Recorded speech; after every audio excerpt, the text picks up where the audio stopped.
তাহলে আপনারা কিছু মানুষ আছে যারা আমাদেরকে বলে এরা ইংরেজদের দালাল, তাই না? ইংরেজদের দালাল। কিছু মানুষ বলে ইহুদি খ্রিস্টানদের দালাল। আমি আপনাদের বুঝাই, শোনেন। শুনেই একটা কথা মেনে নিলেন, বিশ্লেষণ করলেন না, এটা জ্ঞানী লোকের পরিচয় না। জ্ঞানী লোকের পরিচয় না এটা, 1 নম্বর। 2 নম্বর হলো যে ডাক্তার জাকির নায়েক নামে পৃথিবীতে একজন লোক আছে, ইন্ডিয়ার মানুষ, আপনারা হয়তো চিনেন, নাম শুনেছেন। পৃথিবীর সব মানুষই তাকে চিনে, ডাক্তার জাকির নায়েক নামে একজন লোক। এই মানুষটাকে আমরা বলি এই লোকটা হলো ইহুদি খ্রিস্টানদের এজেন্ট, বলে না বাংলাদেশে? এরাই টুপি আলায়, পাগড়ি আলা, তারাই বলে। কেন? ডাক্তার জাকির নায়েকের বক্তব্য শুনে কোন মুসলিম কি ইহুদি হয়েছে? কোন মুসলিম কি খ্রিস্টান হয়েছে? কেন বলেন তাহলে? বরং ডাক্তার জাকির নায়েকের বক্তব্য শুনে লক্ষ লক্ষ হিন্দু ইসলাম গ্রহণ করেছে, হাজার হাজার ইহুদি খ্রিস্টান ইসলাম গ্রহণ করেছে। জাকির নায়েকের বক্তব্য শুনে একজনও কিন্তু, একজন মুসলিম কি হয়নি? ইহুদিও হয়নি, খ্রিস্টানও হয়নি, হিন্দু হয়নি। তো কেন বলেন আপনারা তাকে? তাহলে জাকির নায়েক যে ইহুদিদের দালাল, খ্রিস্টানদের দালাল, তাহলে কথাটা কত ভাগ সত্য? মিথ্যা, পুরোটাই মিথ্যা। লা হাওলা ওয়ালা কুওয়াতা ইল্লা বিল্লাহ। এইটা যদি আপনি না বুঝেন, এইটা যদি আপনি না বুঝেন, আপনাকে জ্ঞানী বলবো কি করে? আপনাকে শিক্ষিত বলবো কি করে? একজন মানুষ বলল আপনি বিশ্বাস করে নিলেন না, এটা তো উচিত না। আপনি শোনেন, আমি কিছু বক্তব্য পেশ করছি, আপনি শুনেন, যেটা আমি স্পষ্ট প্রমাণ দলিল সহ বলছি। ইমাম আহমদ বিন হাম্বল রাহিমাহুল্লাহ, আমি তাবির কথা বললাম, যদি সাহাবীর কথা বলি, যে 74 হিজরিতে মারা গেছেন আবু সাইদ খুদরি রাদিয়াল্লাহু আনহু, 1741 নম্বর হাদিস বাইহাকির মধ্যে এসেছে, সনদটা হাসান। আবু সাইদ খুদরি 7 জন শ্রেষ্ঠ ফকি মদিনার, তার মধ্যে একজনকে আবু সাইদ খুদরি রাদিয়াল্লাহু আনহু, সবাই চিনেন যাকে। তিনি বলছেন, মারহাবাম বিওসিয়াতি রাসূলিল্লাহ সাল্লাল্লাহু আলাইহি ওয়াসাল্লাম, আমারানা রাসূলুল্লাহ সাল্লাল্লাহু আলাইহি ওয়াসাল্লাম আন ওয়াসিয়া লাকুমুল মাজলিস ওয়া আন নুফাহিমা লাকুমুল হাদিস ফা ইন্নাকুম খুলুফুনা ওয়া আহলুল হাদিস বাদানা। যুবকদেরকে দেখে তিনি বলতেন, যেমন ইমাম সাহাবী তাবি, তিনি সাহাবীদের কি বলতেন? আহলুল হাদিস বলতেন। তাবি আব্দুল্লাহ মুবারক সাহাবীদের কি বলতেন? আহলুল হাদিস বলতেন। ঠিক সাহাবী আবু সাইদ খুদরি তিনি বলছেন, যুবকদের দেখলে বলছেন, শোনো, আল্লাহর নবী বলেছেন তোমরা মাজলিসে আসলে যেন আমরা জায়গা করে দিই, আর তোমাদেরকে যেন আমরা হাদিস শিক্ষা দান করি, কারণ ফাইন্নাকুম খুলুফুনা, কারণ তোমরা হলো আমাদের পরবর্তী উত্তরসূরি, ওয়া আহলুল হাদিস বাদানা, আমাদের পরে তোমরাই হলো আহলুল হাদিস, আকীদার মানুষ। আলহামদুলিল্লাহ। আমি বুঝাতে চাচ্ছি এই শব্দটা নতুন জন্ম নেওয়া না। ইমাম তিরমিজি রাহিমাহুল্লাহ, দেখেন ইমাম তিরমিজি রাহিমাহুল্লাহ 2229 নম্বর হাদিস তিরমিজির মধ্যে এসেছে। যে হাদিসটা আমি অনুবাদ করলাম, এই হাদিসটা নিয়ে আসছেন 2229 নম্বর হাদিস। আল হাদিস বাংলা অ্যাপস আছে না, ওইটার মধ্যে খুঁজবেন, তাও পাবেন। এখনো খুঁজেন আপনি, বলছি। আল্লাহ রাসূল সাল্লাল্লাহু আলাইহি ওয়াসাল্লাম বলছেন, লা তাযালু তাওয়াইফাতু মিন উম্মতি যাহিরিনাল হক, একটা শ্রেণী আমার উম্মতের মধ্যে সবসময় হকের উপরে প্রতিষ্ঠিত থাকবে। এই হাদিসটা নিয়ে এসে ইমাম তিরমিজি বলছেন, দেখেন আমি আরবি বলছি, অনুবাদ করে শুনেন। সামিতু মুহাম্মাদান, আমি মুহাম্মদ মানে ইমাম বুখারীকে বলতে শুনেছি। ইমাম বুখারী হলেন ইমাম তিরমিজির উস্তাদ। ইমাম তিরমিজি বলছেন, আমি ইমাম বুখারীকে বলতে শুনেছি। ইমাম বুখারী রাহিমাহুল্লাহ বলছেন, সামিতু আলী ইবনুল মাদিনী, আমি আমার উস্তাদ আলী ইবনুল মাদিনী, ইমাম বুখারীর 1000 উস্তাদ তার মধ্যে শ্রেষ্ঠ উস্তাদ হলেন আলী ইবনুল মাদিনী রাহিমাহুল্লাহ, পৃথিবীর বিখ্যাত মুহাদ্দিস। তিনি বলছেন, আমি আমার উস্তাদ আলী ইবনুল মাদানির কাছে শুনেছি, ওয়াহুম আহলুল হাদিস, এই হাদিসের মধ্যে বলা হলো একটি কাফেলা, তারাই হলো আহলুল হাদিস। বলেন আলহামদুলিল্লাহ। কথাটা টেনে আনছেন কোন দিক থেকে একটু চিন্তা করেন, কিভাবে তিনি কথাটা বলছেন। ইমাম তিরমিজি হাদিস বর্ণনা করে বলছেন, আমি আমার উস্তাদ ইমাম বুখারীকে বলতে শুনেছি। ইমাম বুখারী বলছেন, আমি আমার উস্তাদ আলী ইবনুল মাদানীকে বলতে শুনেছি, এই একটি কাফেলা যে হকের উপর প্রতিষ্ঠিত থাকবে তার নাম হলো কি? আহলুল হাদিস। তো ইমাম আহমদ বিন হাম্বল রাহিমাহুল্লাহ 10 লক্ষ হাদিসের হাফেজ।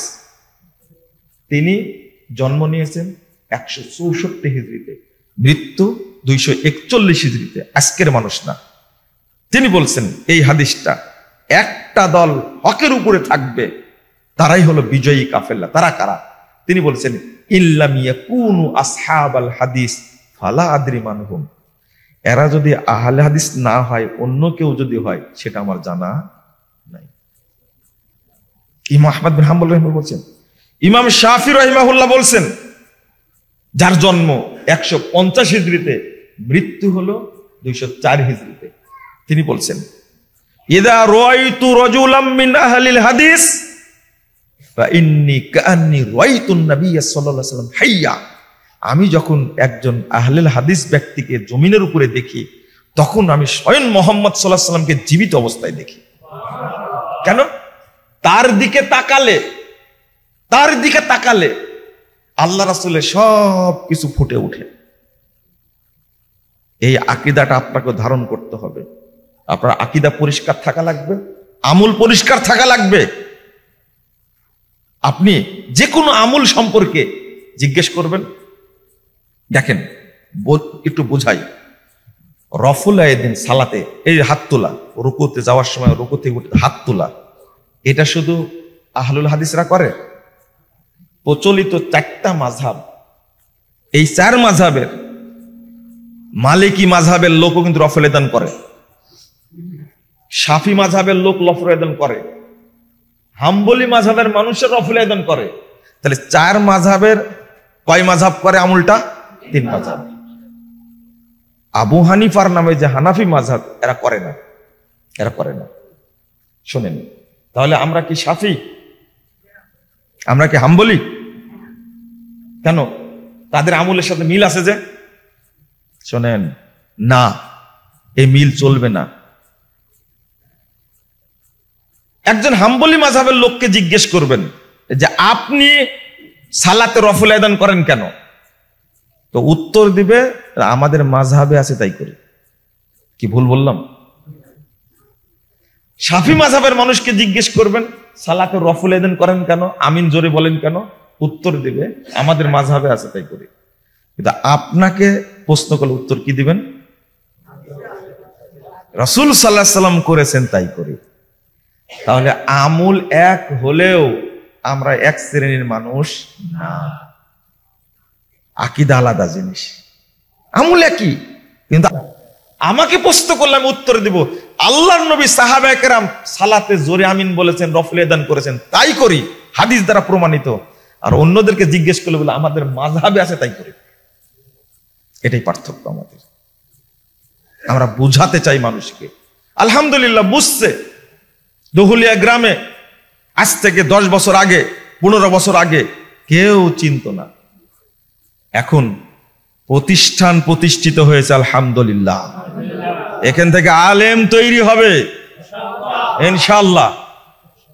পুরো চাঁদপুর, লক্ষ্মীপুরকে, এই পুরো দক্ষিণবঙ্গকে ইনশাআল্লাহ আলোকিত করবে ইনশাআল্লাহ। আমরা দাবি করি, আমাদের দোয়া এটা আল্লাহর কাছে, আল্লাহ তুমি কবুল করো প্রতিষ্ঠানকে। এবার চলেন, ইমাম আলী ইবনুল মাদিনী রাহিমাহুল্লাহ, ইমাম বুখারীর উস্তাদ, তিনি বলছেন, হুম আহলুল হাদিস আল্লাযীনা ইয়াতাআহাদুনা মাযাহিবার রাসূল, এই শ্রেণীটাই হলো আহলুল হাদিস, যারা আল্লাহর নবীর পথকে, আদর্শকে শক্ত করে ধরে থাকে। ওয়া ইয়াযুবুনা আনিল ইলম, যখনই এই ইলমের উপরে কোনো খড়গ আছে তখন কি করে? এটাকে প্রতিরোধ করে।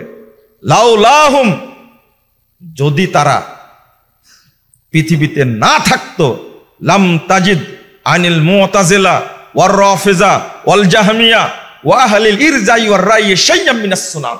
স্পষ্ট করে বলছেন, যদি পৃথিবীতে তারা না থাকতো তাহলে মুরজিয়া বলো, মুতাজিলা বলো, রাফেজি বলো, আরো যত দল আছে, তোমরা আমরা কারো কাছ থেকেই একটা সুন্নাত পেতাম না। কথা তো আমার না? শারফ আসহাবিল হাদিস বইয়ের 10 পৃষ্ঠার মধ্যে এই আলোচনা করছেন খতিব ইমাম বাগদাদি রাহিমাহুল্লাহ। উপরের সাউন্ডটা বন্ধ করে দেন। আপনারা হয়তোবা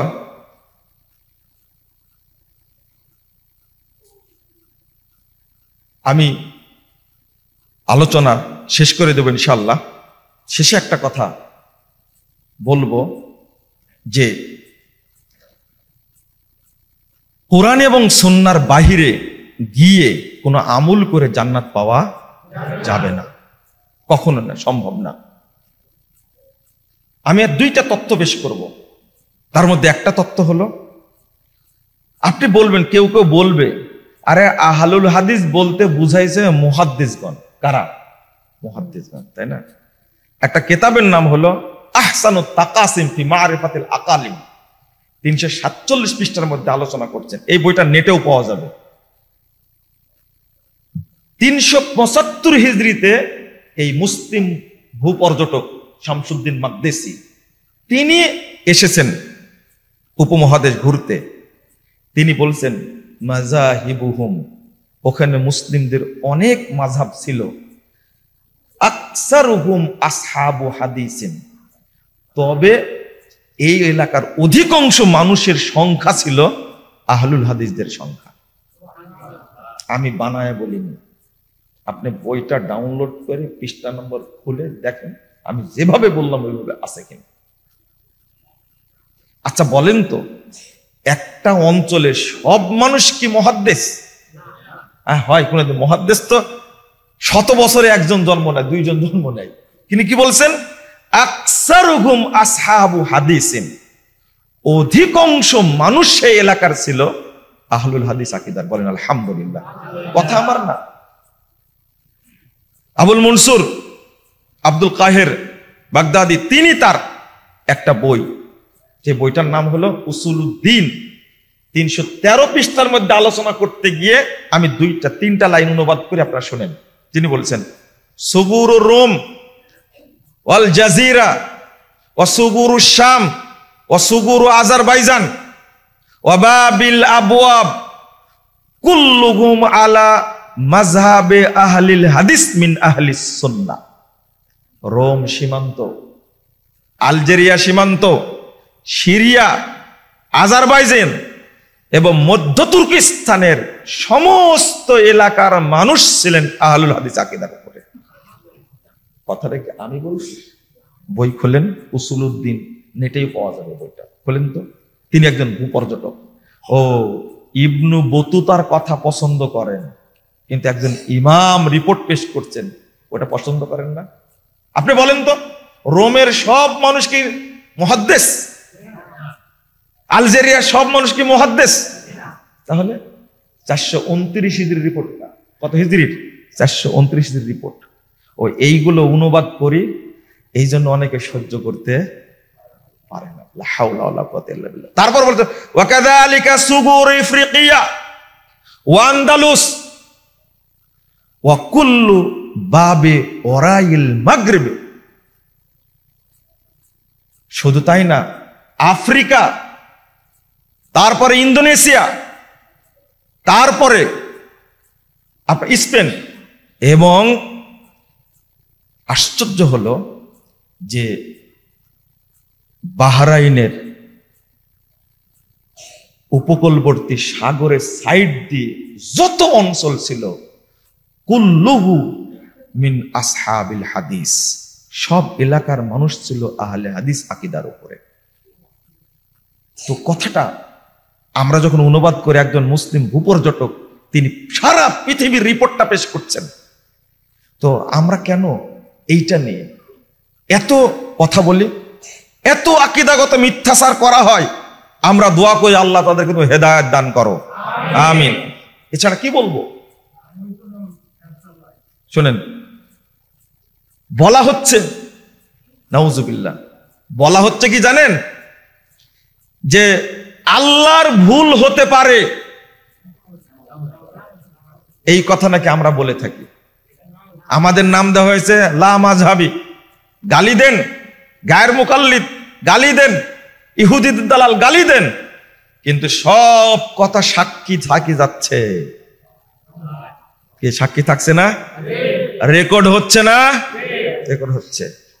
আমরা মুহাম্মদ সাল্লাল্লাহু আলাইহি ওয়াসাল্লামকে শেষ নবী মানি না, আস্তাগফিরুল্লাহ, নাউযুবিল্লাহ, নাউযুবিল্লাহ। আরে গোলাম আহমদ কাদিয়ানির বিরুদ্ধে সবচেয়ে বেশি সংগ্রাম করছে আহলে হাদিসরা। ফাতেহ কাদিয়ান, শেরে পাঞ্জাব, আল্লামা সান্নাউল্লাহ অমৃত রশিদ রাহিমাহুল্লাহ, তিনি হলেন সারা অল ইন্ডিয়া আহলে হাদিস কনফারেন্সের তিনি ছিলেন সেক্রেটারি। তিনি কাদিয়ানির বিরুদ্ধে, গোলাম আহমদ কাদিয়ানির বিরুদ্ধে বক্তব্য দিয়েছেন, তার সাথে বাহাস করে তিনি জয়ী হয়েছেন। গোলাম আহমদ কাদিয়ানির সাথে তিনি মুবাহালা করেছিলেন। তিনি বলেছিলেন, যদি আমি সত্য নবী হই তাহলে আমি নরমাল মারা যাব, কিন্তু মিথ্যুক যদি হই তাহলে আমি বাথরুমে পড়ে মারা যাব। গোলাম আহমদ কাদিয়ানি মারা যাওয়ার 40 বছর পরে সান্নাউল্লাহ অমৃত রশিদ রাহিমাহুল্লাহ মারা গেছে, 1948 সালে মারা গেছে, 40-42 বছর পরে। আর গোলাম আহমদ কাদিয়ানি এই মারদুদ, এই শয়তান, এই মারা গেছে, ভণ্ড নবী যে দাবি করেছিল, এই মারা গেছে বাথরুমে পড়ে। এটা জানেন না আপনারা? আমাদের বলেন আমরা শেষ নবীকে বিশ্বাস করি না, শেষ নবী হিসাবে বিশ্বাস করি না। এটা হলো কাদিয়ানীদের কাজ। এই যে মিথ্যা অপবাদটা চাপাই দিলেন আমাদের উপরে। হ্যাঁ, আরো কিছু সত্য কথা বলেছেন, ভালো কথা। যেমন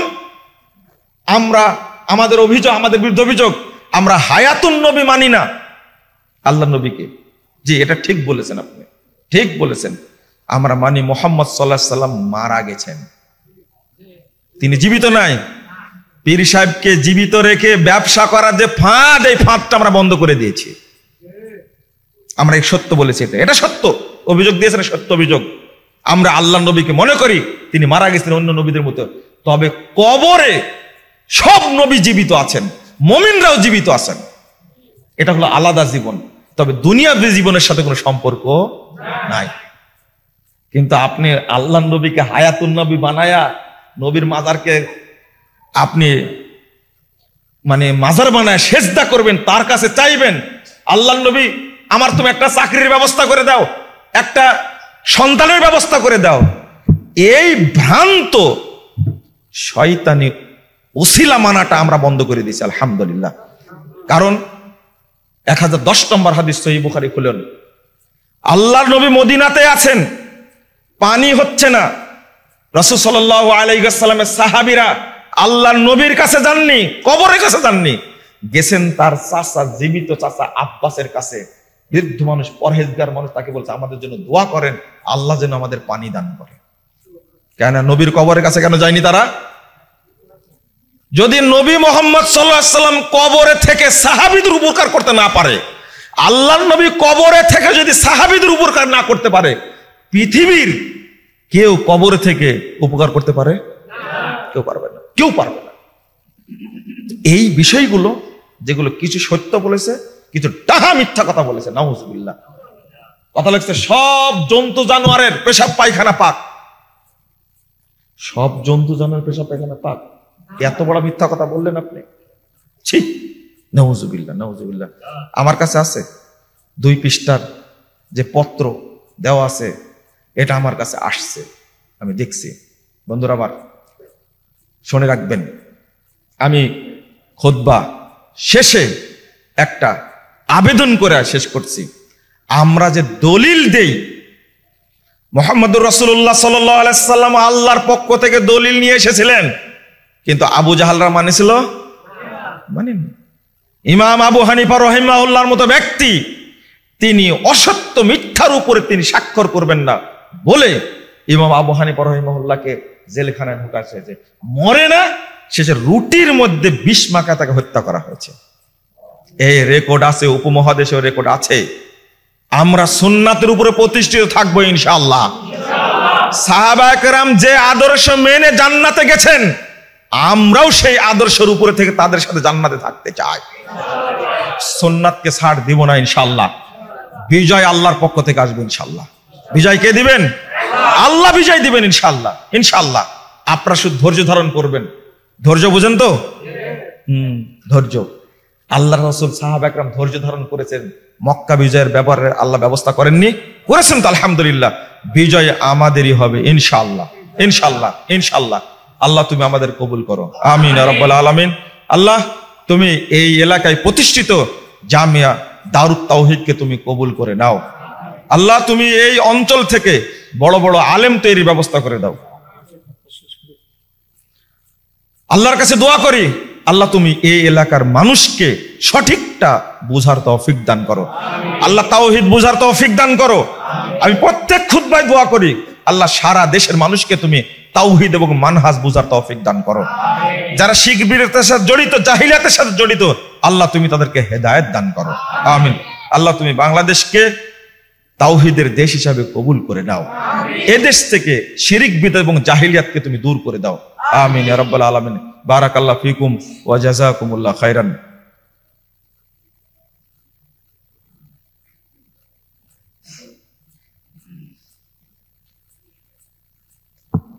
আলহামদুলিল্লাহি ওয়াহদা ওয়াসসালাতু ওয়াসসালামু আলা মান লা নাবিয়্যা বাদা। আল্লাহুম্মা সাল্লি আলা মুহাম্মাদিন ওয়া আলা আলি মুহাম্মাদ কামা সাল্লাইতা আলা ইব্রাহিম ওয়া আলা আলি ইব্রাহিম ইন্নাকা হামিদুম মাজিদ। আল্লাহুম্মা বারিক আলা মুহাম্মাদিন